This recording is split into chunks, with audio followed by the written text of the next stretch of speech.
All right, showtime. What's going on, everybody? And welcome to a brand new week and also a brand new episode of 27 Outs Live. As always, of course, I am Ivan alongside my brother here, Stefan. And as you guys know, for those of you who have been watching the show for some time now, we like to start a brand new week off with a brand new episode of 27 Outs. And here we are yet again, Stefan and myself to deliver that here for you guys tonight. Live, of course, right? Because that's the only way you can catch the show right now as we speak. But of course, shout out to the people who watch the show after the fact, just to say something really quickly.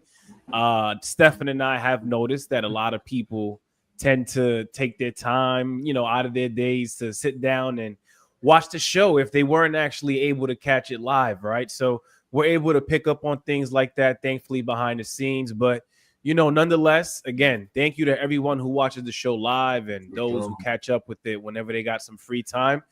But anyway, as you guys can tell by the title of tonight's show, we're going to get into the Cardinals. We're also going to get into the Giants. And as always, we like to get into more. But there's also another very important topic that we didn't actually have in mind coming into tonight's show. But I think it's absolutely mandatory to throw this in there now because, we've talked about the guy on the show a couple times. And shout out to the Red Sox fans. I hope you guys show up tonight because I think you guys know exactly where I'm going with that. But anyway, Roman Anthony, the number one prospect, has finally gotten called up. I think the Red Sox have been waiting for this moment. I think Roman Anthony himself has been waiting for the moment. And also, some of you guys, as I just mentioned, who are Red Sox fans, right? And who do watch 27 Outs and who do let us know that, you guys are excited about what the Red Sox have going for themselves. And you guys have shared your thoughts, with us in terms of what you thought about Roman Anthony before he finally made it to the big league level. But, before we get into any of that, because, of course, we're going to talk for the next hour or so, as always, Stefan, how are you feeling? And, get this party rocking, man. Let's get it going. I'm feeling good, man. I'm actually very intrigued to see what the response is tonight with these three topics because they're very, you know, off. No, I wouldn't say off the beaten path, but like if you know us, we usually stick to certain teams and certain situations, but we had to break away because here's what I'm going to tell you, and we're going to start with the Roman Anthony stuff because I think this is fascinating. Yo, I'm telling you right now, when they saw that 497-foot grand slam, I'd have been. If I'm Roman Anthony, I would have drove to Yankee Stadium. Yo, did you see that? How much longer I gotta be down here playing? Y'all playing games with me? Right. Y'all playing games with me? And look, this is gonna get more complicated because I think the perfect word that they used the other night to describe the Red Sox right now is disjointed. This roster feels very disjointed. So, listen, we know one thing: this offense can score. They can score with the best of them. This is what they do. However, I just don't know if the pieces fit. If that makes sense, like you have a lot of offensive firepower, you have a lot of youth, you have a lot of things that most teams would love to have, but it's almost like a jigsaw puzzle, right, bro? Like they got all the pieces, but they don't quite fit in the right spots. And the pieces that do fit, you got three other dudes that are playing for those same spots. And it's just like, Right. bro, you got four quality outfielders for three spots. And the guy that's going to lose out, believe it or not, is the one that I like pretty high. I think highly of him is Jalen Durant. Mm-hmm. That's the crazy part because Rafaela got a contract. Um, Roman Anthony ain't going nowhere. He's the number one prospect in all of baseball. Right. Christian Campbell already got his Christian extension. Campbell got paid. Mm-hmm. And the only reason why Roman Anthony is here is because Willie Abreu is on the IL right now. Right. You know what I'm Who saying? has been having a good season as well for the He's Red another Sox. one that's having a good year. So it's like, yo, how do we get this to all work? It's like Alex Cora has like a 5-man bench for like, three spots. And listen, They got to figure out what they're doing with Christian Campbell. I don't like him at second base. I don't like him at first base either. Put that brother at third and let's figure this out. Like, let's figure this out. I don't know what they're gonna do. He's gonna have to play at second for now because you're not moving off of a Bregman playing third. But it's just they just got too many question marks. And Right. you know what? As good as he's been offensively, to me, Rafael Devers is still a question mark because if he's just your DH, when you want to give guys days off and you want to spell guys rest and you want to, like, how do we do that now? Right, you can't because he's hogging that spot. And the difficult part is, and I know the Red Sox are probably viewing it from this standpoint of, listen, like at the end of the day, did we think that Devers was going to have to become a DH at some point? Of course. Right. Now, at the age that he currently is, not so much, right? It's a little too early for him to be at that position.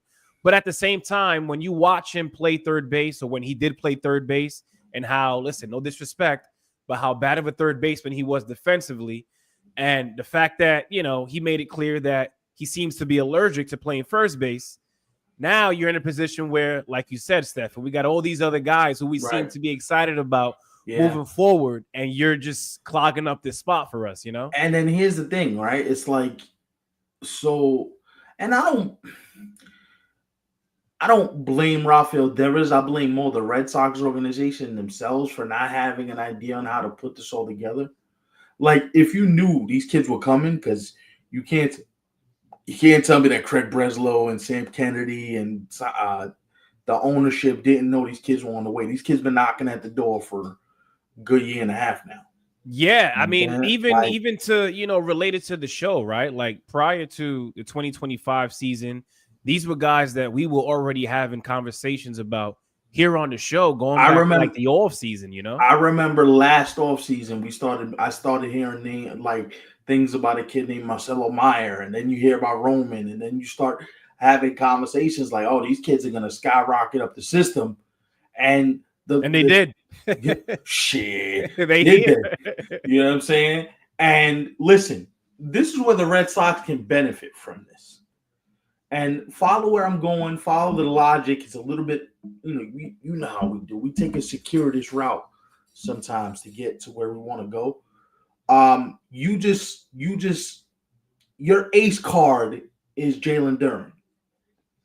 Your ace card is Jalen Duren, and you might have another ace card in Ceddanne Rafaela, because even though I like Ceddanne Rafaela and he just got an extension, you really have a true trade chips now. You can go up to teams with and say, yo, hey, man, one of these kids is available. Let's see what we can do for him.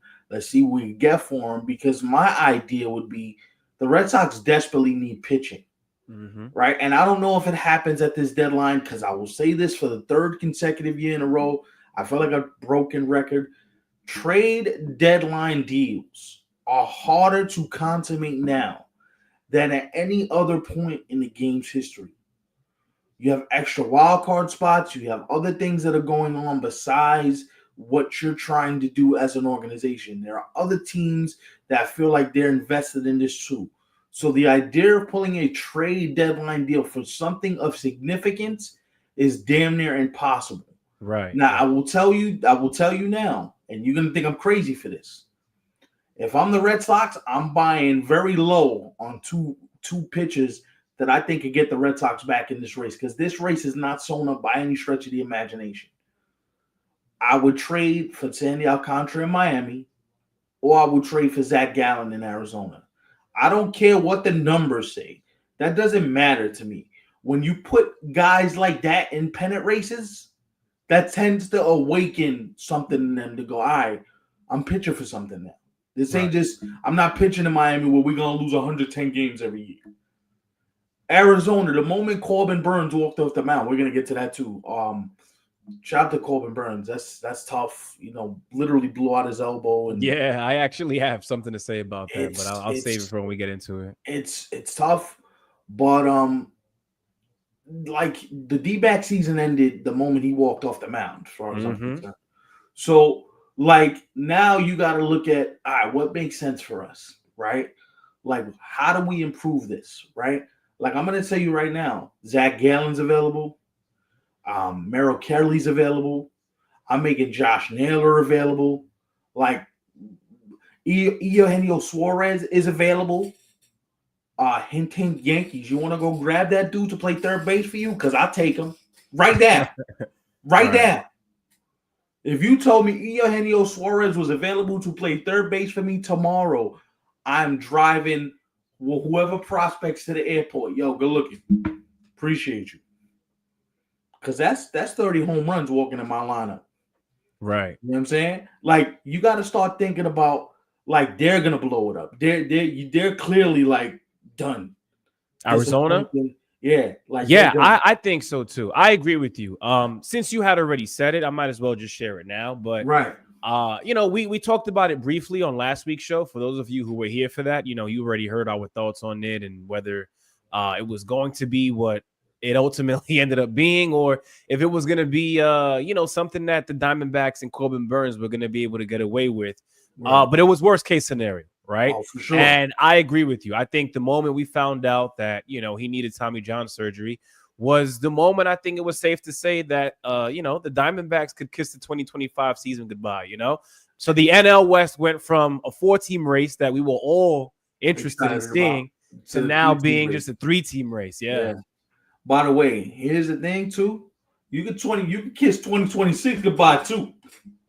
For him? For Well, he's not them, gonna. Oh, okay, yeah. For them and him, because yeah.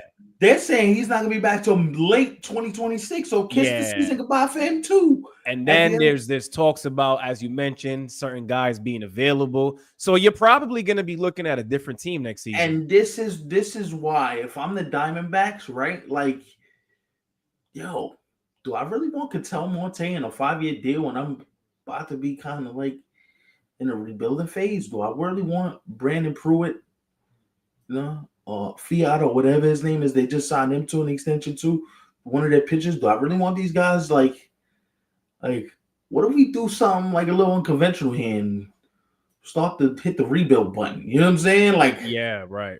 But I don't know. The Diamondbacks have tried, right? Like they brought in some guys, Burns, obviously. A couple seasons ago, they brought in Eduardo Rodriguez, who has been awful for them. They traded for the Marlins closure, AJ Puck. Right. They brought in Josh Naylor. So, I don't want to sit here and act like Arizona wasn't trying to remain afloat in that tough division. Sure. But here we are talking about them now. It's tough. It's tough. It's tough because I don't really I don't see where you can get, like, Gallen's a free agent, right? If I'm not mistaken, Merrill Kelly's a free agent at the end of the season too. Like, Josh Naylor's a guy I'm trying to get rid of if I can. You know what I'm saying? So, like, what are we really holding on to? Like, I understand you got the young reliever Martinez. You got, I don't know if they trade Marte because it makes all the sense in the world. You know what I'm saying? Like, I do want it because I want the bat. And it can't be worse than Jazz Chisholm committing the error of all errors last night in the middle of an interview. Like, I noticed that. And by the way, a lot of people are, so I'm kind of like split down the middle, right? Right. Because I understand the people who do ask for that type of content, to be able to get like live in-game action, being able to hear, what players are thinking, and, just to simply have a conversation, right? Just about the game itself. But I also understand the flip side where you have people who are like totally against it. Some people even think it's dangerous to a certain extent, right? Depending on the position that you play, of course. If you're an outfielder, you good. If you're an outfielder, you good. But I don't want nobody on the infield, preferably the shortstop, preferably. I'm not trying to do that. Right, especially the corners, right? If you're a third baseman or first baseman. Third baseman, especially, because if a ball could be hit a rocket, and by the time you know it, it's literally at your head. Yeah. Oh, because they wanted to ask you some ridiculous question. Yeah. And then the thing is, you can't Jazz Chisholm, and I love Jazz, but Jazz Chisholm is not the type to say no to a microphone, and I appreciate it. I don't mind it if you're sitting in center field. You know who you got to put the mic on if we really want to grow a game? There's a big motherfucking 99 sitting in right field. Put the mic on him. Let's talk to him for half an inning. That is true. Like, why isn't that something Come that's on being done? now, man. Like, Like, you promote the guy like never if before. Like, you how about want we to hit? promote the game, I'm not saying we got to talk to him when he's hitting because that's crazy. Yeah. But like, yo, I'm sitting in right field. Come on. Mm-hmm. I'm either gonna make the play, relay off the wall, or it's going over my head. Right. You know what's crazy? I had this random thought the other day, and now that by the way, Jazz Chisholm. Speaking of him, he looks good. Since coming back from the injury, he's been a spark plug, I would say, for the Yankees. Yep, no doubt. But for some odd reason, I don't know why. Like I look at him play, and I think of J.R. Smith. For some reason, like Jazz Chisholm and J.R. Smith, like just dudes who they come in the game and they start like. They get involved, some way, somehow. You know who he is too from a baseball sense, because he's just freakishly athletic and he can do everything on the field. But sometimes you just wish he would tone it down. He's Yasiel Puig. Right. See, but Yasiel Puig was, I don't know. I think he had some loose screws in the head. I mean, Jazz ain't all there either. Of course, but you see, I think like, Jazz is the type to say something back and probably not do it to that extent again. Right? Especially with something bad. Whereas Yasiel Puig, he'll run through a wall. You'll be like, yo, but you can't do that, bro. And then the very next play, he'll run through that same exact wall. Got you. It's not. But yo, Jazz is good for one of those a game, bro. Where you just sitting there like, Jazz, come on. Right. What we doing? Come on, bro. Like, you come on. You know what I'm saying? So you have to just be aware that sometimes Jazz is gonna jazz, is what I call it. So it's like Manny being Manny in Boston all those years, and you know what I mean. You just gotta take the good with the bad. Right. But speaking of the good, I know they're losing. I did want to say something else about the Roman Anthony before we move on. No, go ahead. So I know the pressure's gonna be on, especially with Bregman being out. And but he got his boys there, though. Right, just the fact that it's the Boston Red Sox, right? Like they're actually relevant again in terms of being a respectable team in the league, as opposed to how they've looked over the past few years. But him being now called up, like, listen, he got a nickname already. They're calling him like the Roman Empire and all this stuff. That's insane. And I get it, right? Like, if that's gonna be his nickname, it is what it is, right? He got this crazy standing ovation as well.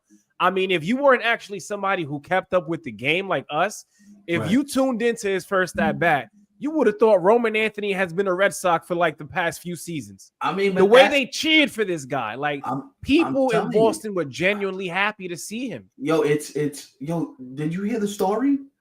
They had to put this dude in a laundry cart to get him onto the team bus.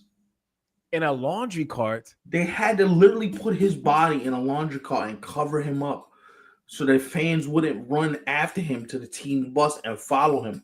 They had to do some like CIA type shit to get this man away from the field.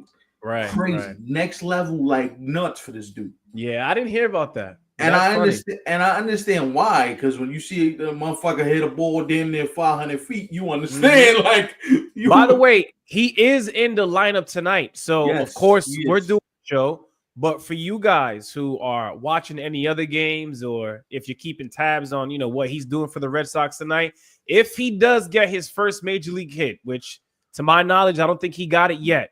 But if it happens while we're doing the show, please let us know in the chat. No, what I'll do is, you know what? I'll put the Red Sox game on up here, and we'll see what Roman does. But it's funny. Before the show started, I had 4 games on. 4 games. This guy. I had Cubs, Phillies. I had Red Sox, Rays.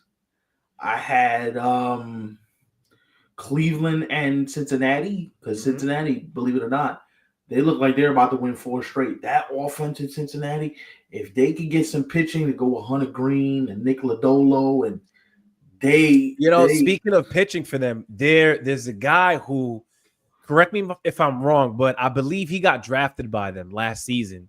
Could you believe this kid is already at AAA? I gotta get the name. I gotta get the kid throwing like a billion miles an hour. I heard. Yeah. But he, as I mentioned, got called up right here. Top pitching prospect. His name is Jonathan Mayo. That's crazy. Jonathan Mayo. He had a How old is this kid? He had a 1.2 ERA in 42 innings pitched in AA. Now he's already up at the AAA level, which is crazy. He was drafted just last year, and on the last show that we did, we were talking about Caglione from the Royals and the fact that he just got drafted a year ago, and look at where he's at. Yeah, it's crazy what some of these guys are doing, insane, bro. Like I kind of feel like this is going to be a trend moving forward. Now it's really, a matter of it comes down to teams and them actually being okay with calling guys up, literally just a year after they drafted them. But for us to see that now within what? Just a week? It's insane how fast these kids are moving up to the big leagues. And not only moving up, but here's the crazy part. They're moving up, but they're thriving, though. Yeah. You know what I'm saying? They're coming up here, and it's like, all right, bro, I got this. Right. You know what I mean? There's no. I don't expect anything. I don't expect anything less with Roman Anthony. Like not to say that I'm putting the pressure on him. No, but we've been hearing about the guy long enough. We've been watching him. We've had conversations, as I mentioned at the top of tonight's show, with Red Sox fans who enjoy the show. Yeah. And, listen, it's about damn time. I'm going to tell you this, right? Like, I'm not a Red Sox fan, but I'm a baseball fan, and I loved seeing Marcelo Meyer hit his first home run in Yankee Stadium. There's something poetic about that. Yankees, Red Sox, kind of historic rivals. Go and bridge your first Yankee Stadium home run. That had to feel amazing. And then Christian Campbell decides, all right, enough of this slumping stuff. I'm in New York. I'm going to go off. He went off Saturday. He went off again yesterday. And listen, the Red Sox are going to be tough to deal with simply because they have a bunch of athletes on the field. You watch them now, you got Duran, you got Meyer, you got Roman Anthony, you got Campbell, you got, they got athletes. You got Ceddanne Rafaela. You got athletes, right? By the way, there's runners on second and third, no outs, bottom of the seventh. Roman Anthony is due up third in this. He's like the third hitter from the plate. So we might see him in this inning, and it might be to put the Red Sox, either tie the game or put the Red Sox in the lead. Right. I hope he gets that first hit. This is theater. And listen, it's but for so long you can keep a brother down and just hit hit a ball 497 with relative ease and is doing what he's been doing. Yeah, 500 at any level is crazy, bro. I mean, even if I were to hear somebody do that in high school, that's I don't insane. care. Yeah, I don't care what you're playing, even if it's softball, right? Shit, it don't even gotta be baseball. It could be softball going 500 feet. I'm giving you credit. That's crazy. And here's what I think this does too, and I don't know if you thought about this. This might motivate Rafael Devers. Yo, these young brothers is coming for me. They coming for my job. They coming for my spot. Red Sox might think about trading me because these young brothers are so electric. That might force him to lock in, hit the next level, and now that lineup just becomes unpitchable because now Rafi's feeling himself. Now you got the kids all comfortable. And when Alex Bregman gets back, this could be a completely different situation. Yeah. You know what? Now with all of these young guys up, for the Red Sox, and listen, since the Bregman injury, I think they have still been okay, right? No, they've been all right. They could have easily tanked and been like, yo, this dude is going to be out for what? Right. The next 3 months, possibly. It's a wrap for us. But listen, they're still looking decent. And what I do want to say, too, when it comes to the whole Devers situation, I just hope, right, with all of the youngsters that are around, I hope that his energy, his way of being when it comes to being a professional baseball player doesn't rub off on these guys. And they're able to, I kind of hope it goes the other way where they rub off on him. Like, yo, remember when it was like when you first came up and you were the rookie and you had the bright eye and you were bushy-tailed and you were wet behind. Well, listen, I'll tell you this much. I hope some of them know Spanish because that's the only way you're going to be able to get to him. No, well, here's the thing. That's why Alex Cora is there. Alex Cora is the mediator between them and him, right? Like, if you're Rafael Devers right now, the one thing you do want to do, and I'm leaving this right here, is, forget about what happened in the past. Your job now is to lead by example because you're the Red Sox. whether we like it or not, you are the Red Sox, Yeah, Rafi. you're Like the franchise player. they're Yeah. gonna look to you to figure out, yo, how are we supposed to handle this? What are we supposed to do right now? How do we approach this? Like you're the franchise, and so I look at it from the perspective of, yo, it's put up or shut up time for you, my boy, because there's a lot of people that are leaning on you, that are relying on you to do the job of a professional, right? Yeah. Like you can't now shy away from it. They gave you the money. They gave you the de facto, I wouldn't say captaincy, but they're putting the trust of the franchise on your shoulders to say, all right, go lead us. Mm-hmm. Go lead us. And I just want to say this for the record, not that we're like gonna talk all day about this. The Tampa Bay Rays have come from out of nowhere to put themselves in position, which is what I thought was gonna happen all year long. That pitching is the truth. Yeah, I was gonna say they know how to pitch. That kid Johan Camargo, he finally got hot. Mm-hmm. Okay, I still believe the kid Curtis Mead is gonna hit. Jonathan Ronda is a walking double. Every time I see that kid, he's hitting somewhere, a ball, a laser beam somewhere. Tampa is gonna be a pain in the ass for the rest of the year. Yeah, I mean, you had already said it before the season began. I'm You were telling pretty you, high on what this season was going to look like for them, going back to some of the moves that they made last year at the deadline. I'm telling you, I had somebody tell me, yo, they got the best farm system in baseball, and you haven't even seen half of what's down there. Right. That's crazy. The good thing about them, too, is for a while now, Tampa has always been known as the team that doesn't necessarily need like the household names to get the job done, right? They don't. Like, I don't know if the casual baseball fan knows who Jonathan Aranda is. I don't know if the casual baseball fan knows who Taj Bradley is. I don't know if the casual baseball fan even understands how good of a pitcher Shane Baz is. Like, you got some guys down there now. And here's the thing. For all the old, but their bullpen's weaker, and you traded Jason Adam, and you traded this one, they find bullpen arms. Yeah, I'm never worried when it comes to the Rays and pitching. The Rays and pitching, they belong in the same sentence. Yeah, they find bullpen arms. I believe this kid Curtis Mead is going to hit. And here's the fun part, right? That front office may not blow your socks off with the additions they make, but they're going to make a few sneaky at the deadline kind of move that you're sitting there going, oh, shit. I got one for you. I got a move for you that changes my whole trajectory of the Tampa Bay Rays. I got the Rays trading for Marcell Ozuna. Really? That would be huge for them, actually. You put Marcell Ozuna in the middle of that lineup, the Rays go from being okay offense to now you got Aranda, you got Camargo, you got Brandon Lau, you got, you know what I mean? Now we start talking about, oh, this Tampa team could really contend. They could really go for it as Roman Anthony's walking up to the plate as the go-ahead runner. Oh, I thought you said he got his first say. I was about to say, oh, we got it. He's walking up to the plate right now. That I look at the crowd in Fenway. You see? I'm telling you. It's like their Lord and Savior. All right, so as Roman Anthony approaches the plate there, we're almost 30 minutes into tonight's show. Shout out to everybody who is watching right now. What's good, bro? What's good, D-Rels? But anyway, make sure you guys follow us on Instagram, TikTok, and Twitter at 27outs3C. And for those of you who are watching right now live via YouTube, make sure you hit that thumbs up button and definitely subscribe. I got a comp for Roman Anthony. Damn, already, bro? Yeah, Anthony Rizzo. Anthony Rizzo. Looking at the way he stands at the plate. Right. He looks like Anthony Rizzo. I mean, with the way they talk about him, he just might be better than Rizzo. Who knows? I mean, and Rizzo was a hell of a player when he was younger, especially on the Cubs. Yeah, pretty consistent too. When Rizzo was younger, yeah. Like, and the thing about this kid is he's playing center field.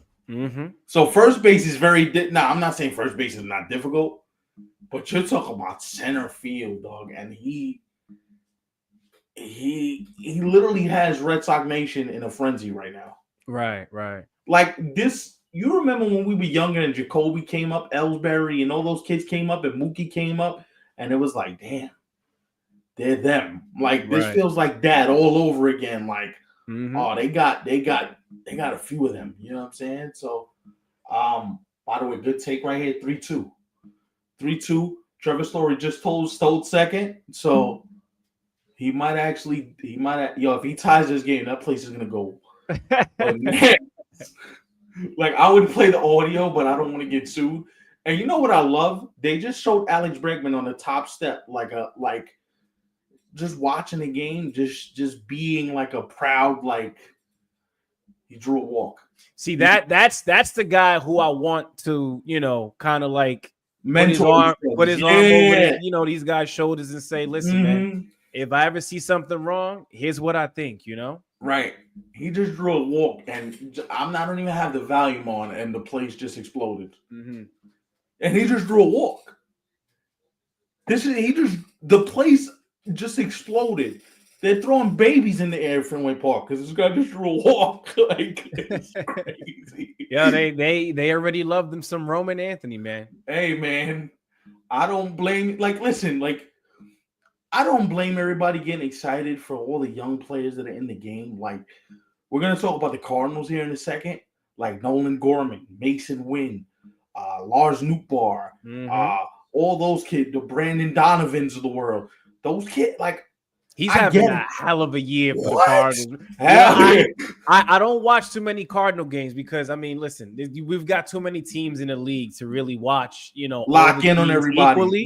Yeah. But when I take a look at the lineup, right, like, obviously the one name that stands out is Nolan Arenado. But I think it's safe to say that all of us can agree, when it comes to this, he's just not the same guy offensively. But I'm glad that you mentioned the guys who you just mentioned, Stefan, because those are the guys who are getting the job done on the offensive end for them. No doubt. Yeah, no doubt. And the beautiful thing is now Nolan realizes, I don't have to be the dude all the time. All right, I'm going to just do my job. Yeah, he could just play like the mentor type role and just play good defense. I have a Burleson. I have Lars Nootbaar. I have a Nolan Gorman. I have a Mason Wynn.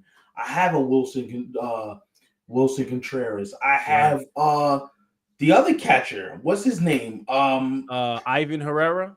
He is out here killing the game. Yeah. I think he was out for a bit because he was banged up. But in the game he has played, he's looked really good. Man. It's crazy, bro. It's crazy. Cavs with a 4-hit game. Listen, man. Shrek, what's going on, bro? What's going on, brother? I'm gonna tell you too. Like right now, like your guy gets called up last week, and today we got Roman Anthony getting called up. Who's next? That's true. Who's next? Yeah. Listen, I think that's it for the main call-ups this year. But I do want to focus on somebody for half a second. I know the A's are terrible, so we're not watching a lot of this dude, but Jacob Wilson. I'm going to tell you something right now. If I had to start a franchise with a shortstop, it's been between him and Bobby Witt, and I think if you put a blindfold in front of my eyes and told me you got to pick one. Damn, no love. Don't get the Mets fans started. We got D-Rails in here. Be careful now. What happened with Frankie? No, I said if I'm starting a franchise, I'm not. Right. Frankie's established. The Mets ain't never letting him go. Yeah, I'm talking about you give me a fantasy draft of the two, like some young shortstops. I mean, you could blindfold me and show me one is Bobby Witt, the other one is Jacob Wilson, and I would not be mad picking one or the other. See, Jacob Wilson, the crazy part is he's a rookie doing this, right? That's like crazy, I just want to put this out there. And by the way, he's probably, I wouldn't even say probably, he's more than likely going to win the American League Rookie of the Year. Oh, no doubt. No doubt, because he's on pace to finish the season with like 200 plus hits. Yo, your man's hitting 372 in his June 10th. Right. Listen, his style of play, and I will always say this. I've said this on the show before, and I will continue to say this because it has not changed, Not one bit. No doubt. I will always have a thing for God because you see the long ball. Yeah, chicks like to dig the long ball, all that stuff. Listen, Ivan doesn't dig the long ball as much as other people do. I want to start off there, right? But I will always have a thing for guys who just know how to put the ball in play. Let the defense do their job. Listen, even if defense is known for getting guys out consistently, let them do their job because eventually they're gonna make a mistake. Guys like Wilson or Luis Arise, Stephen Kwan, those are my type of dudes, bro. Here's the thing, right? Like, this is gonna sound crazy to say this, but one thing that I've enjoyed lately, and he's not the same. So don't take what I'm saying is like, what the hell are you talking about? But watching DJ LeMahieu get back into his like, yo, I'm just gonna go the other way. Every at bat, I'm going the other way. I'm not pulling nothing. I'm just gonna go the other way. I'm playing my game. If I hit 260, I'm fine. Just watching him be able to be a 75% of himself. I wish more people in the game hit like that. Luis Arise, I wish more people in the game hit like that. Like, I wish they bring back the Tony Gwynn, Rod Carew, Ichiro style of hitting, because that's the type of shit that gets a pitcher stressed, because now this guy's going to hit a 20-hop single up the middle. He's going to steal second, he's going to steal third, and he's going to score on a sac fly. Right. Here's my thing, right? Because these guys that we're talking about, and Wilson specifically, I look at these guys because I just want to know, can you get the party started? And I don't mean getting the party started by going yard. I know for some people, that's how you get things rocking and rolling. But for me is, can you, one, put the ball in play, and two, get on base? If you can do those two things for me, I don't care what kind of defense you play. I don't care if you don't have power. I just don't care, because those are the two things that I can always count on you for. So, like, Stephen Kwan is the type of dude that if you're pitching in the playoffs, you hate him. See, but Stephen Kwan is a pretty good defender as well. No, so but you're gonna get him on both ends. No, but I'm talking about like strictly standing in the box. You're going like 7 pitches deep with this dude. Yeah, easily. Like, you're going 7 pitches deep. He's gonna show you everything you got, because he's gonna foul everything off. He's gonna play to his strength. He's not pulling nothing. He's going the other way up the middle. Right. And then the thing about him is, you know what that allows his teammates to do? It allows his teammates to see more pitches during the game. First at bat.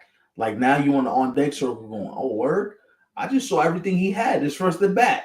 Now I can go up there, keyhole, and this is what he might try to do to get me out.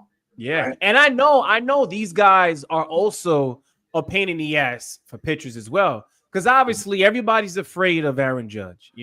Nobody wants to face Ohtani. Nobody wants to face Soto. Nobody wants to face any of these guys nowadays. No. But I know for a fact that pitchers see these guys in the box, the ones that we're talking about right now, and they're like, yo, let me get this out, because if he comes up, he's going to make me throw like 10 plus pitches. And here's the thing, right? Like, he's going to get a knock, Yeah, and the thing about it is, I'm going to be honest with you that, like, I wish, like, Tony Gwynn was in the game right now, because I want to see how Tony Gwynn would just take this velocity and shoot it the other way. Right. I want to see how Ichiro would handle 101, just shoot it the other way. Oh, you thought you was going to get me? All right, I'm going to back up a little bit. I'm going to cut off the outside corner, and I'm going to just go all the way up the middle the other way. Like, these guys were magicians when it came to playing baseball. And like a baseball bat was literally their wand. Literally. And so I think sometimes when I look at a guy like Nolan Gorman, when I look at a guy getting back to the Cardinals, when I look at a guy like, Burles, all these guys they got in St. Louis, I'm like, yo, if you guys can just keep having pesky at bats, bro. Right. Brandon Donovan, he's averaging like 4 pitches per plate appearance. Like, he's going up there looking at what you got, seeing what you got, and then he's going to hit a rocket the other way, or he might take you bridge, or he might, you know what I'm saying? Like, we need to get back to complete hitters, man. The home run is cool, but it's definitely it's a dying art for sure. I look at those kind of players very similar to like the mid-range in the NBA, right? Like that's why. once upon a time, look at guys the two guards. like that was their go-to. Where the mid-range game, if you were good at shooting the mid-range, Yep. like forget about it, you were a problem. Look at the two guards in the finals right now. Tyrese and Shea, mid-range specialist, right? Assassins, especially Shea Gilgeous-Alexander. Now I'm not gonna lie though. When it comes to the Cardinals, I'm gonna be honest. Coming into this season, and don't crucify me when I say this, because I think I have a lot of people who could probably relate to what it is that I'm about to say. No doubt. But we heard, Goldie obviously is with the Yankees now. Right. They wanted to move on from Nolan, weren't really able to find something that could fit him. So he's still there. But who knows if, that's still something that is on the table. It wouldn't surprise me if he ends up moving on. But if they're playing like this, why would you? Right. But the reason why I say that is because for me and what I thought of the Cardinals coming into this season, they're exceeding expectations. No doubt about it. I didn't think that they were going to, let's say, press the reset button all the way, but I certainly didn't have them being just a few games behind the Chicago Cubs in the Central. It's one like, listen, all this year thus far, right? And it's still fairly early.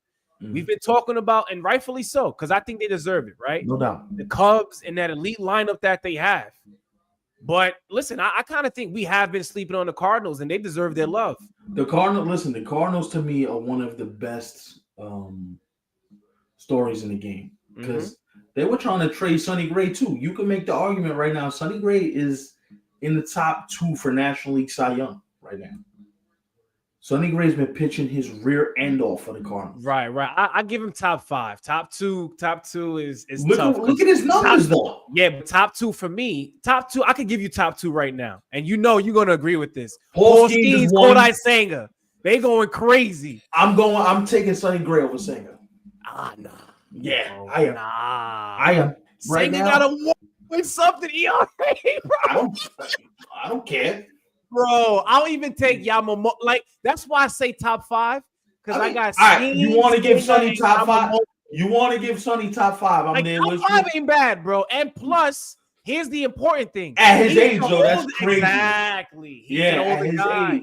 He's an older guy still getting the job done. Sonny Gray's what? In his mid-30s, right? Sonny Gray is 35 years old. 35 years old, still pitching like he's an ace, bro. That's Listen, crazy. I respect it. What's his ERA right now? What's Sonny's ERA right now? Sonny Gray, I think he got to be like in the 3s, got him in low mid 3s, 2s, right? No, 3s, 3.3. That's not bad. Yeah, but he's got a 7-1 record. That's not bad. What's his record over his last? Can you look at his record over his last like 4 or 5 starts? He got is something ridiculous, bro. I know last 7, 4-1 with a 3.1 ERA. That's not bad, bro. Last 2 starts, he went 6 1/3 against the Dodgers, allowed no runs. Prior to that, he went 7 strong against the Rangers, no earned runs, struck out 10. So he's got something there still. Grays, he's pitching, man. Right. Although, Paul Skeens, I just want to say this to the record. They said yesterday was a bad start, and he pitched 8 innings and gave him 1 run. Listen, I told ya, and I'm not shying away from this. Certain things that I may predict early in the year, like the MVPs and things like that. Those are subject to change, right? Depending on who it is that you were going for prior.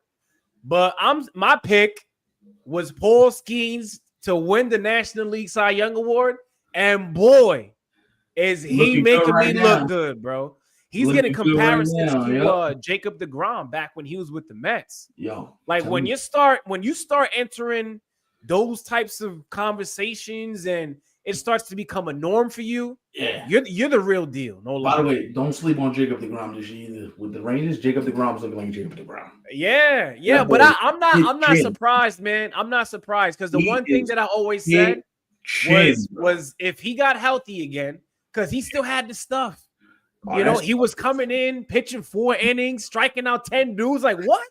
You can't 10 dudes in 4 innings? Literally. So it was like, well, listen, I think if he's able to, get to a point where he could go, six I'm strong telling on the you, man. regular. I'm Like he's gonna telling be you. good. Yeah, it's him. Dudes like Sonny Gray. Like even yo, I'm sorry. I know Clayton's old, but I even like watching Clayton Kershaw still do his thing. It's different. It's not the same from when he was younger, but just watching him pitch, try to get through a lineup 2, 3, 4 times, having to use his mind to say, all right, you hit that fastball last at bat, I'm coming right back with this changeup. Or I'm gonna hit you with a curveball. Like I'm gonna play the game within the game, if that makes Right. sense. You know what I'm saying? Where it feels like you watch a guy like Clayton Kershaw, you watch a guy like Sonny Gray. You remember what King Felix was towards the end? Like they're setting you up 2, 3 pitches in advance to get you to where they want you to go. Right. Right? Where like Paul Skeens can look at you, throw you 3 straight heaters, and you just like, I ain't got no shot. I'm going back to the bench. See, that's where you got the advantage, though, right? Because guys like Sonny Gray and, as you mentioned, Felix Hernandez in the past, they didn't necessarily have like the overpowering stuff, right? Nah. But when you don't have that to your advantage, location matters, right? It's everything. Being able to mix and match. Yeah. But Paul Skeens, on the other hand, I mean, but it's crazy literally pull out triple digits from his back pocket. But you even when you see him pitch with the triple digits, he got the mix and match though. Right. Because they hit you with a fastball. They don't come back with a changeup. They don't come back with that splinker or whatever that's called, where it's like a changeup and a splitter, and you're just like, right. All right, what do I do, bro? Like, I just hope. And listen, I don't want nobody to be surprised. We all understand where the game is at, especially when it comes to pitching. No doubt. But I just hope that when the arm does blow, because it's safe to say that it's going to happen, I just hope that he's able to still be what we're seeing right now. Because not everybody comes back the same, It's true. Because I would be pissed off if we don't get to enjoy Paul Skeens for a decade plus. I'm gonna be tight, bro. This is why if you're a baseball fan, to bring up this chat by Razor, I need him on a playoff team. I don't care if it's for my team or somebody else's team. Like I need Paul. You know what? I'd love to see Paul Skeens pitch. Paul Skeens with the Mets. Wow. Paul Skeens with the Mets would bring me so much joy. I wouldn't know what to do with myself. Put him with the Mets. That would be nice to see. By the way, speaking of the Mets, they have the best team ERA in baseball. By the way, I just want to. That's without Sean Manaea. so I just want to say this for the record, right? I was wrong, right? About what? I was wrong. I'm about to get into it. I was wrong because I wanted them to go out and get Burns and Freed and at least one, yeah. David Stearns is like, yo, bro, I'm going to get Clay Holmes. Paul Blackburn's coming back this year. I'm going to get Griffin Canning. And we're gonna have the best earn run average in the National League. Yeah. So respectfully, David Stearns, I will hold that L. I will hold that L because I got it wrong. Because this dude just continues to just know what he's doing. And listen, there was an article in The Athletic this weekend by Ken Rosenthal, not trying to shield, but how through his time even in Milwaukee, he was adverse to giving out long-term deals to pitchers because he understands the risk-reward ratio is not as great as if you just take a flyer on a dude. Right. And if this continues to work, sports is a copycat league. More teams are going to do this. More teams are going to try and emulate what the Mets are doing because they look at it. But everybody could try, though, right? Anybody could try. But here's the thing. The one guy that you mentioned is David Stearns. Are you going to be able to do it in the way that David Stearns does it? Or, as we mentioned earlier tonight, a team such as the Rays, right? Mm-hmm. You could make the argument right now, like 2 of the 5 best pitching coaches in the game are both in New York. You can make that argument right now because what they're able to do with a Sean Manaea, even a Severino, and even guys like they get off the scrap heap, like Fernando Cruz. Fernando Cruz's earned run average with the Reds last year was like in the 6s. Fernando Cruz is one of the most reliable relievers in the Yankee bullpen right now. Mm-hmm. You know what I'm saying? Like you look at a guy like Ryan Yarborough. Like who would have thought Ryan Yarborough would have the numbers he has? A journeyman that barely throws 89 miles an hour, but he's getting people out. Right. Like these guys are, you know what it's focused on, bro? Yes, they use the analytics and the maps and the numbers and all that, but they know how to get you to do what feels natural to you. Pitch, go out there and play your game, but also look at this data that I'm showing you. And you ever heard of a Rapsodo machine? Mm-mm. So a Rapsodo machine it literally gets them to replicate their delivery. Oh, okay, right. It's literally a computer, and what it does is it says, "Yo, you just did this last at bat. Go back in, look at the Rapsodo, and replicate that. Mm-hmm. And we're gonna get your mechanics so fine tuned that you are gonna be even better than what you've been." And it's like the Yankees and the Mets; they've used this technology to not only have guys replicate their mechanics and their deliveries, but it keeps you healthy. Because now you know I gotta be here, right? Where I'm surprised that the Dodgers are having as much pitching trouble as they're having with injuries. Because bro, you're one of the richest organizations in sports. They listen. We've talked about the Dodgers a lot on the show, so I want to make it brief. But since you mentioned it, I would just want to say this really quickly. 14 pitchers on the IL, by the way. Right. Like I know, guys like Blake Snell, Tyler Glasnow, they're injury prone, right? They're known for spending a portion of every season damn near on the IL, right? So it's normal for guys like that. But when you go on and you tell me, Stefan, as you just said, and you say that they have 14 guys we speak right now on the IL, yeah, I'm sorry, but we got to start pointing the finger at that medical staff, bro. Like something's going on. I don't know what's going on in-house over there in LA. And mind you, but we can't just sit here. We can't just sit here and say like, all right, this pitcher's down, that pitcher's down, and it's just the player's fault. At this point, when you have that many guys down, I don't think it's just the players. Because think about it, that's 14 pitches. There's 20 guys on the IL in total. Right now. That includes position players. That don't include Freddie dealing with the ankle. They've had other guys. Tommy Edman dealt with an ankle for a few weeks. So, their medical staff is basura. You see, but this is the thing too, though. We give them credit for still being able to be one of the better teams despite all of those injuries. But at the same time, and listen, maybe a lot of people won't agree with this, right? But to a certain extent, I think if you're going to win a championship, you got to be good from top down. You're all the way bottom up, right? I'm talking pitching, lineups, but also coaching. Like, who is it that you hire to be in position to tell these guys what to do, Mark Pryor needs to lose his job. Mark Pryor has been with the Dodgers for the last 4 seasons. The Dodgers have had more pitching injuries in the last 4 seasons since he's been the pitching coach than I can remember. Something's got to give, bro. Seriously. Because if we're sitting there saying that it's not, first of all, I just think these teams are looking for velocity, and the Dodgers are clearly looking for velocity because you got Yamamoto, you got Ohtani, you got Snell. So you're looking for a prototype. You're looking for ace type pitchers with the nastiest stuff. But the pitchers with the nastiest stuff are the pitchers that are going to get hurt first, right? Because they got to go out there with the pronation and the elbow got to look a certain way. It's nasty. I just want to say this for the record. We're going to get to the Giants in a second because I just want to say something about the Giants. But the Dodgers got some work to do because they got to figure it out. Here's what I'm going to tell you. The Padres, they ain't going to take no prisoners, dude. You're walking into Petco this weekend. Right now, they started 3-game series in the next 10 minutes as of this recording because we're recording Monday night. Right. I could see the Padres taking 2 out of 3 or possibly sweeping these dudes because the Dodgers are literally the walking wounded right now. It's incredible.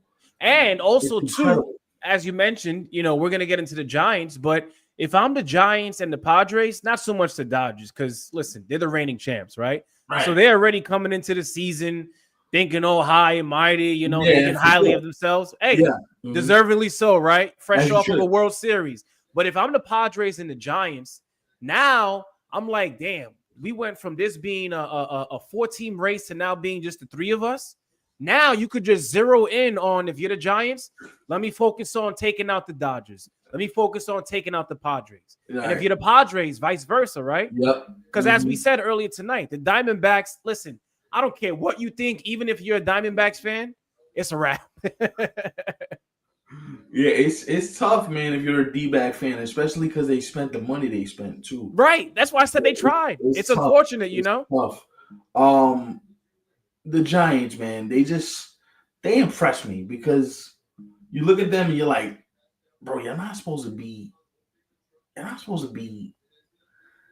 mean, you're good, but you're not supposed to be this good. Yeah, I didn't have him being this You know good. what I'm saying? And this is with Willie Adames having a horrible start to the year. He's been horrible. And they find a way. And this guy's like, I think it's been their pitching, bro. Their pitching has been very Robbie good. Ray. You got Robbie Ray's pitching really well for them.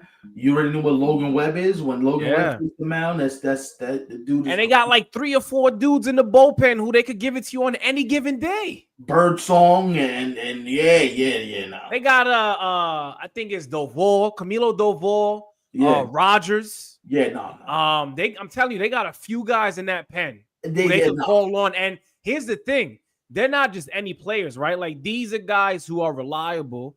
And nearly 3 months into the season, these are guys who get the job done for them. They remind me of the Giants that won those championship teams in the 90s, because if you were just a casual baseball fan, I don't think you can tell me who Yastrzemski is, Mike Yastrzemski, unless you watch the Giants on a daily basis. I don't think you can tell me who Elliot Ramos is unless you watch. Now, you may be able to tell me who Jung Hoo Lee is, because global, international, I get that. But I'm talking about, like, do you know who Fitzgerald is? Do you know who a lot of these guys are that are coming out here and just doing work? And listen, give Buster Posey credit, because he said, yo, this ain't working. He traded Lamont Wade Jr. to Anaheim. Perry Manassian, who's in Anaheim, his brother's working for the Giants. His brother's the GM. The two Manassian brothers made a deal with each other. Ain't that crazy? Now it's a little fishy, man. Sounds like a conflict of interest. But I'm just saying, like, for Buster Posey to come out and say, because he came out and said it before this Braves series. Yeah. Like, yo, it's time to go now. Like, and this is Posey's first year on the job too, right? Yeah, and for some reason it feels longer, but I'm thinking because of his actual career, you know? You know what it is? Because he was probably the general manager in waiting even when he was playing. Right. You know what I'm saying? When you start to get to that level of knowing an organization that intricately, where he saw a lot of these kids coming up, the Duvals, the you know what I mean? All the kids that are bringing up now, he's probably on the backfield with a lot of these kids going, all right, it's time for me to go. You got these kids throwing 103 out here. Right. I'm retired. No, it's funny you say that, because I had always thought, you know, and now that we're talking about it, when he retired, I thought he was still fairly young. Like, I know he was banged up from, you know, playing catcher and all that stuff. But when you think of the actual age, I don't think he was all that old to be retiring, you know? Buster retired at what, 34, 35? He wasn't old. Yeah, I think he was definitely, I don't even think he got to his late 30s. That's crazy, bro. Yeah. That's just goes to show you that you can impact the game in so many different ways, right? Like, I also think there's a structure with the Giants now. Like, when you look at the Giants, they're looking for a specific type of player. Right. Willie Adames, hard-nosed dude. Elliot Ramos, athletic but hard-nosed. They're looking for a bunch of hard-nosed Jung Hoo Lee crashing into the wall, playing with your hair on fire. Like, that's what we're looking for in the Giants. And so I kind of look at them and I'm like, oh, 34, he retired. Thank you for that, Shrek. Crazy, bro. By the way, speaking of the Giants, I know a few minutes ago I was just giving the Mets love because they have the best team ERA in baseball. Coming in at number 2, the San Francisco Giants, behind them. What's the team ERA right now? So right now, as we speak, the Mets are number 1 with a 2.8 ERA. Giants are right behind them with a 3.0. That's kind of crazy. That's crazy to say. Like, that's baseball for you, though, bro. Like, sometimes we just gotta let things be what they're gonna be. And I think also, I think that is good, because he's not pitching and he hasn't pitched well, but having Justin Verlander on that bench going, young fella, you see what you just did here? The reason why he just lit you up is because you doubled up. And the good thing about Verlander too is maybe he does this. I don't think I don't want to act like I know, but just to add on to what you just said, Stefan, because he's at an age now, he's 42 years old probably? Yep. So he knows there's certain things that his body just can't do. Anymore. Right. But he sees these he sees a Logan Webb, he sees Robbie Ray, and he's probably like, yo, listen, I can't do what you do, but trust me, this. I used to do it. If you do it this way, this is gonna be the result, Yeah. So I think that's what he's doing for them. It's also having the maneuverability not to be stubborn. Because if you remember to start the season, Jordan Hicks was in their rotation. In the rotation, yeah. Jordan Hicks is now in the bullpen for them. Mm-hmm. Right? So that's the Giants adjusting on the fly, knowing, all right, this dude is not cutting the mustard. We got to figure out how to get him more on our investment. We're going to move him back to the pen, and we're going to get him comfortable again. Right. And that's just you knowing, hey, got to do something. You know what I mean? That's them picking out a Dominic Smith from the Yankee system, because Dominic Smith was with the Yankees. Dominic Smith was killing it. I remember, yeah. And they're looking at Dominic Smith going, that barrel rate is kind of crazy. He's hitting the ball crazy hard.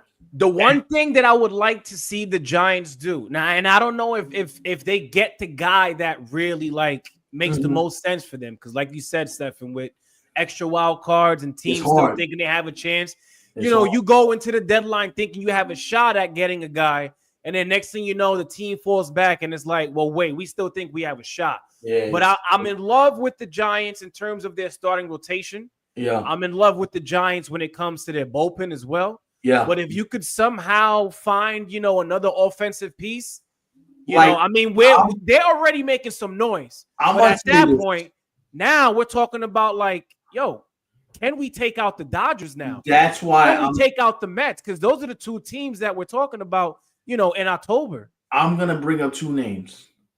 Now, these names are a little bit off the beaten path if you don't follow baseball, but a guy like Ryan O'Hearn.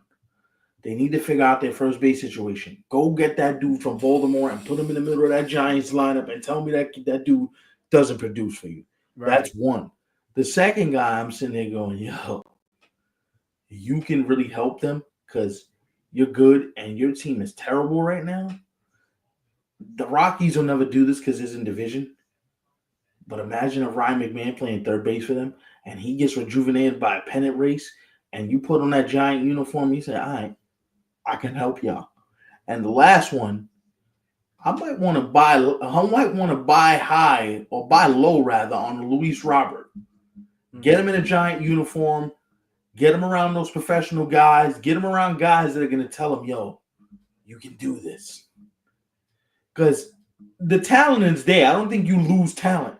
The talent is there. It's just you've been losing for so damn long that you're just like, all right, bro, this is what it is. We ain't never gonna get better. We're gonna keep that's a real thing, bro. You know why? Because listen, I've shared with you guys, I stopped, after high school, right?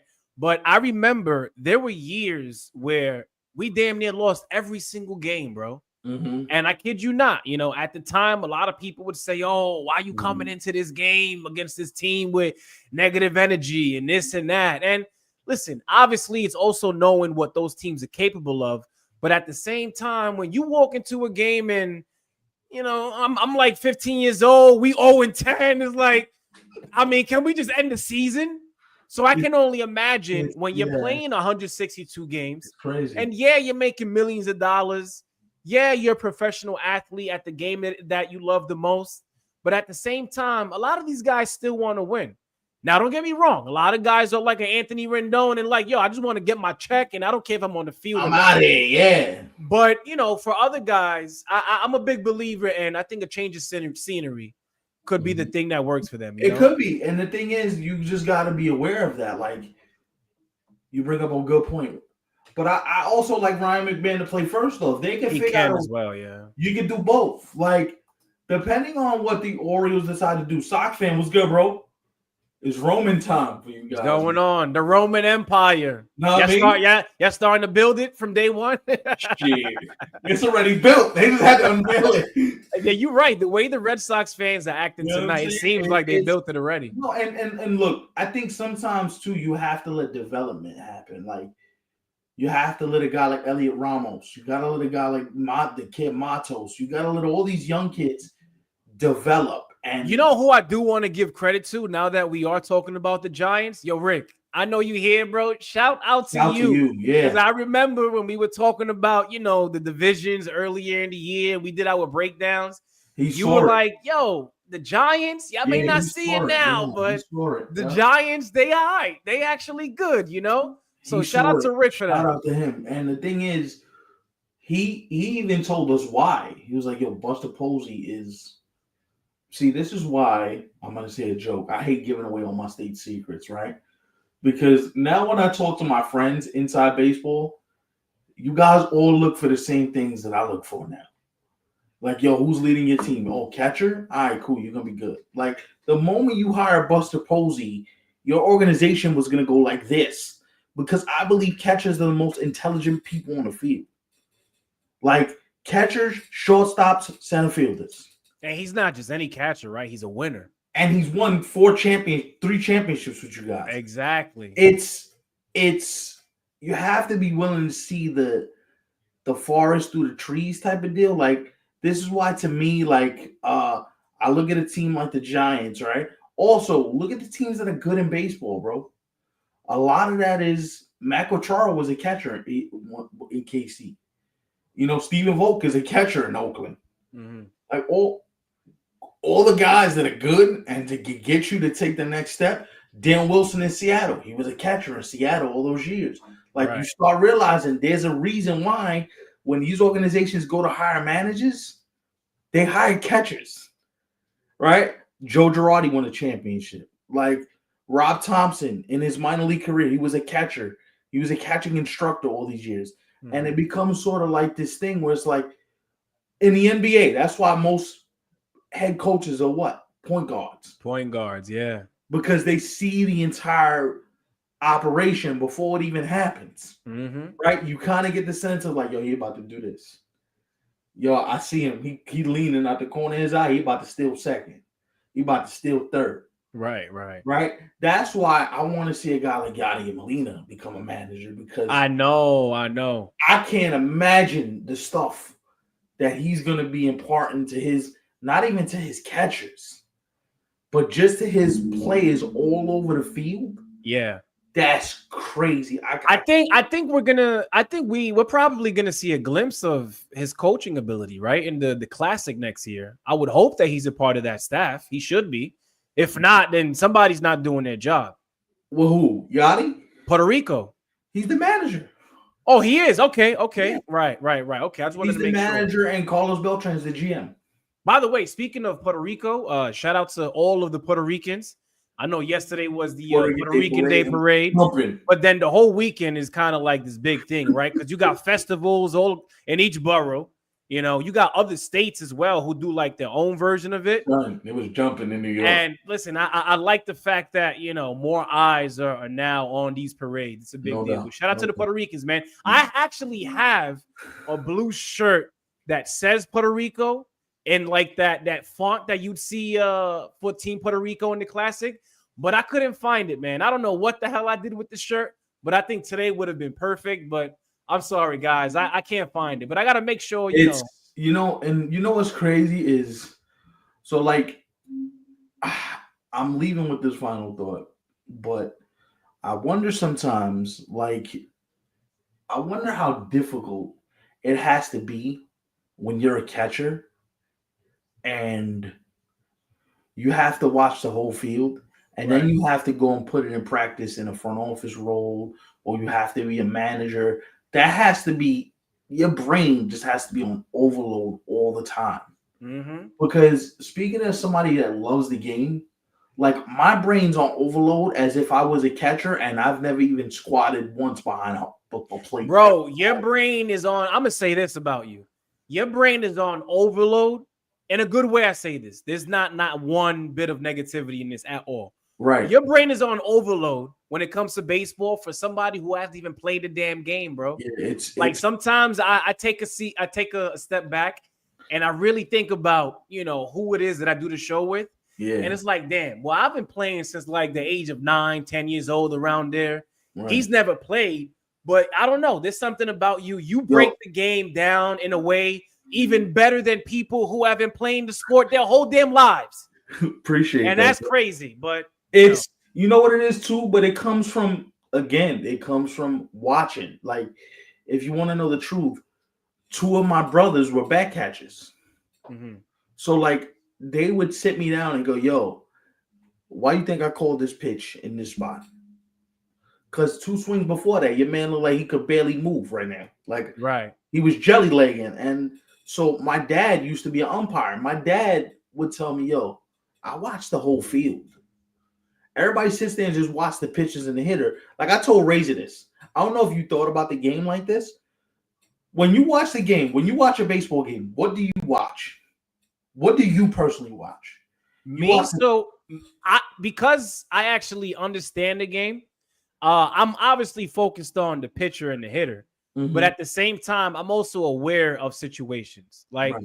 I know if there's anybody on base, what could possibly happen with that. Yep. I know how many outs there are. So I'm also aware of the other things. Whereas 9 out of 10 people are just focused on, the pitcher and the batter. No, so like when you watch a game, right? You're watching the battle between the pitcher and the hitter.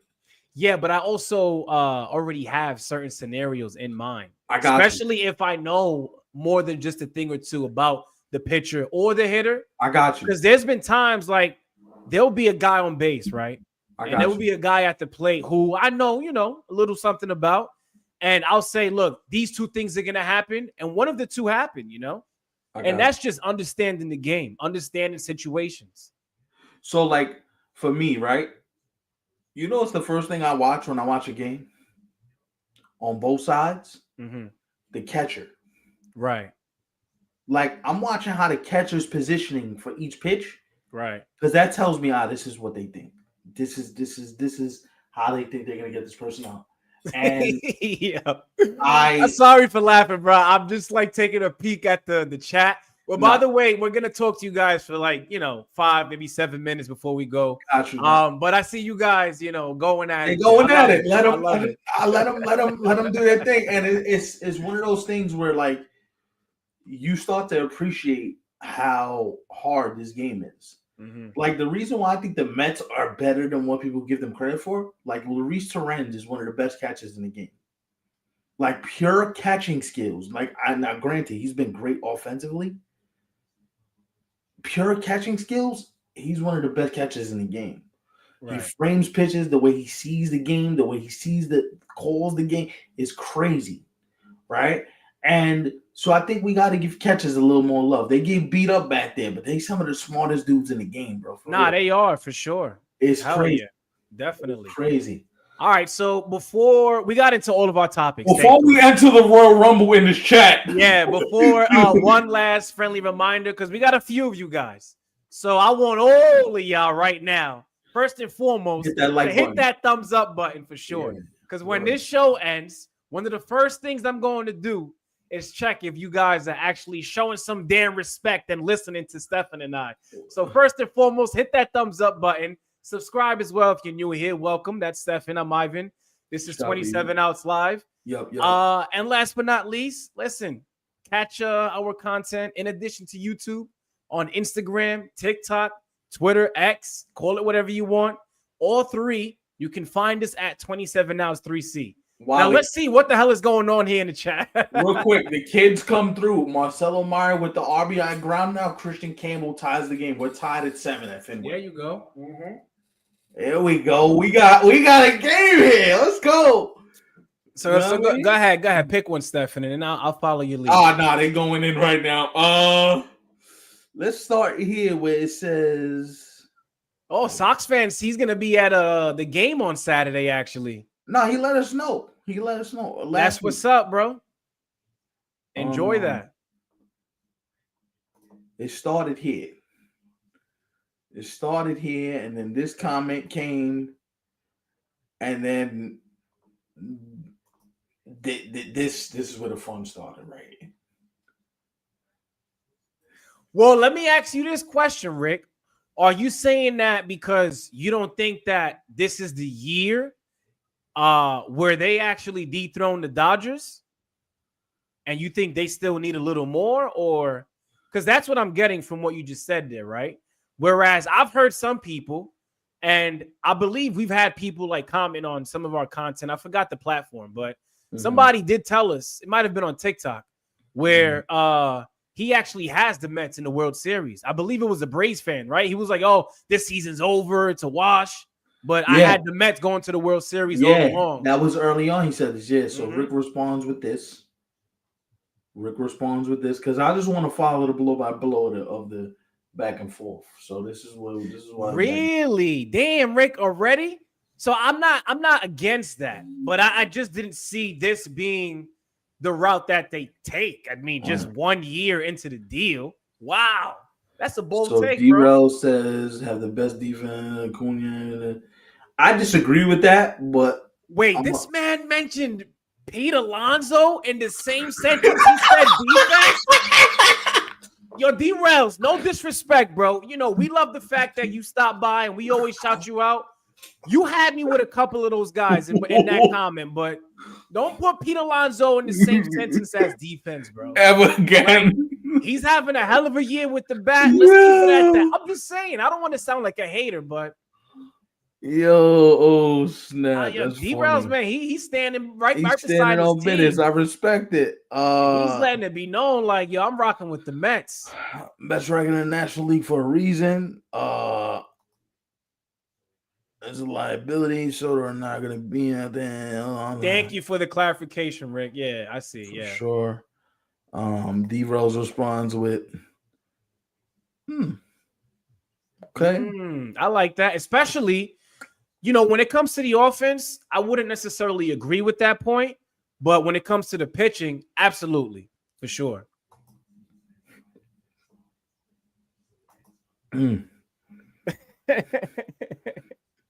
That's a good point. Yep, that is true. Yeah. Oh, it was Roman Anthony. With the RBI, yeah. Okay. With the RBI. Shout out to him getting his first RBI. Defense will cost them games. He's out here dropping. You know, we actually saw that a little bit last year when they went on that deep playoff run. You know, when they made it to the NLCS. You know, Mark Vientos, he had a hell of a playoffs, I would say, with the bat. But defensively, you know, he was shaky. And you're right, Rick. It will cost you. I would trade him right now. I would trade him for some pitching. And I would let Brett Beatty play every day third base. Brett Beatty at third base his glove is legit. Right. Also, D-Rels, I don't know if you know this because you've been here long enough, but Rick has, been here even longer, clearly. Right. But Rick is actually speaking from the standpoint of, and not to say that you don't watch them every day, D-Rels, but Rick is in the building. Like, I wouldn't be surprised if he's actually lucky enough to be able to have a conversation or two with some of these guys, right? So I don't think he's speaking from the standpoint of just, oh, here's what I see on the TV. Like he's in live in the flesh and direct in Citi Field, Yeah. See, I'm okay with this though. D Rose, he says, nah, we trading Beatty. What y'all smoking? Well, I ain't smoking anything. I would not trade Beatty. Vientos is the one that gotta go. If you're telling me right now, if I had to choose between Mark Vientos and Brett Beatty, I'm taking Brett Beatty all day. That glove is gold glove. Glove. I think I'm with D Rose. Let me tell you why. I give Brett Beatty the edge defensively, but when I look at how quickly Mark Vientos was able to have the type of season that he had for the Mets last season, now he's struggling this year. So we can't really sit here and say that Mark Vientos is a player that he showed us last season. It's a little too early. He has to get it going again. But I thought this season was it for Beatty. He's been playing better. Yeah. So I don't want to sit here and act like he's still the same player that, we were watching him play and it was like, yo, what the hell is wrong with this guy? Is he ever going to get it going? This year, D-Rels, he's been playing gold glove caliber third base. If you want to argue it, we could argue it. But how many plays have I watched this dude make at third base where if that's Vientos in the fetal position, making another error? Right. Come on, bro. He said, he said the only time he don't watch the Mets is when he closes his eyes because a ball has hit the sun. Yo, you're right, bro. Nah, the defense is what scares me about the Mets because I think offensively they're going to be all right. I think they could pitch with mostly anybody in the game. Right. But like defensively, you look at Vientos at third, you look at Alonso at first, right? Like that scares me. And then Soto in right field is a disaster. We saw it all last year with the Yankees, bro. Mm-hmm. He's gonna cost you a big game down the stretch, bro. I'm telling you. Right. Why would you give up on? He's not a proven guy. Who's proven? We can't say Vientos is proven yet, bro. I just said that. No, I just said that a minute ago. D-Rails, listen, I was big on Vientos last season. You know, you could even ask a couple of my friends who are Yankee fans, because I'm a Yankee fan myself, but I was big on Vientos last season. I thought he had a hell of a year. But fast forward to a year later, you got to remember, that was the first time he ever did something like that. Right. If you only did it once, I can't call you proven. Nah. D-Rail's nitpicking, bro, but I understand what you're saying. Yeah, but you know what? Like, you can nitpick. That's fine. You're entitled to your opinion, just we're entitled to ours. But ultimately, whatever the Mets decide is going to decide how far they go in the playoffs because defense wins championships. Yeah, that's true. It just does. It does. Look at the teams. Look at the Dodgers last year. Right. The Dodgers defensively were exquisite. That's the reason why they got past. Why do you think they said they were scared of the Padres? Right. The Padres and them were neck and neck when it came to defense. They don't make no errors. Mm-hmm. They don't make no mistakes. They catch everything. They're on every single ball, and you start to realize, oh, nah, these dudes, this is what they do. Before we leave, because we're already a minute 20 in, and we do have to wrap up soon. Yeah. So, Ray, I see your comment. You know, I don't want to sit here and act like we're ignoring you. But, you know, tonight we saved the comments for the very end of the show, and we're having fun with it. Ooh. So Ray, he sent me this list. To make a long story short, I don't know if he shared it with you, Stefan, but it was a list of all-time Yankees, right? And it was the list that, you know, had Alex Rodriguez, I believe, at the number 8 spot in terms of all-time Yankees. I just want to go out there and say that as a lifelong Yankee fan myself, Alex Rodriguez was one of my favorite players of all time at one point. Yep. I've said that more than once here on the show. However, Alex Rodriguez is not an all-time Yankee. I'm sorry. It could be a top 10 list. It could be a top 15 list, but he's just not deserving of a spot. Now, if you think otherwise, good for you. Listen, I'm going to be honest. Listen, I've been watching the Yankees a long time. Alex Rodriguez doesn't even crack my top 20. Right. He don't. Like, you putting him before Reggie Jackson. You putting him before Mantle, Garrick, Ruth. I wouldn't even put him ahead of Posada. I wouldn't put him ahead of Bernie. Like Bernie O'Neill. Come on, man. Like for A-Rod to crack, for A-Rod to genuinely shit. For me, I'm putting Tino before I put A-Rod up there. Right. Like I mean, you could even make an argument. What? Maybe even CC Sabathia as well. CC, Andy Pettitte. That's what I'm saying. Like for A-Rod to crack a list and actually deserve the spot of being, you know, known as an all-time Yankee. Posada was that dude. The list got to be like 30 deep, maybe 30 to 35. And then I think it's like, all right, he deserves a shot. Yeah, you might have to get him in the top 40. Right, yeah. Just to be able to have a comment. Like, he was good with the Yankees, but like... Yeah, like, he won 2 MVPs, right?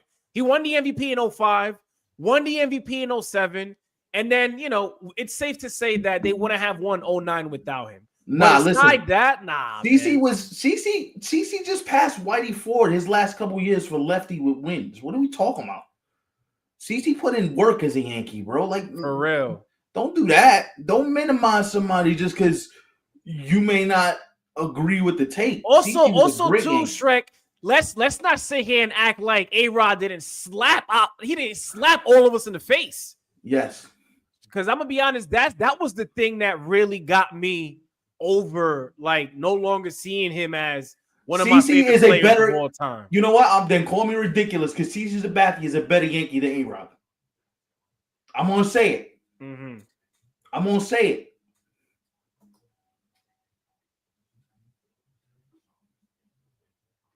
Well, why can't those teams talk about the Mets, D-Rails? Those are the two teams that you guys are worried about. And don't sit here and act like y'all ain't worried about the Dodgers and the Yankees, bro. You are. You are. I'm sorry. You are.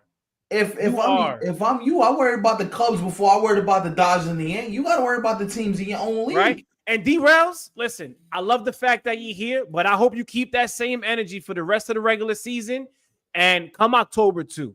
Because come October, I don't know if many of you were here last year, but we produced way more content during playoff baseball. I felt like we recorded every day. Yeah, so I wanna see that energy from you, D-Rails. You know, I respect it right now, but we might have to revisit that. It's cool. Everybody's entitled to listen. I'll leave it like this. Opinions are like assholes. Everybody got one. D-Rails got one. I got one. You got one. Shit, we all got one. Nah, tonight was fun, guys. Man. Shout out to everybody in the chat. Sox fan for life. I've said this recently. I got to say it again. It's good to see you here, Shrek. Salute to you, OG. Rick, Ray, all of you guys. And also, before we sign off, right?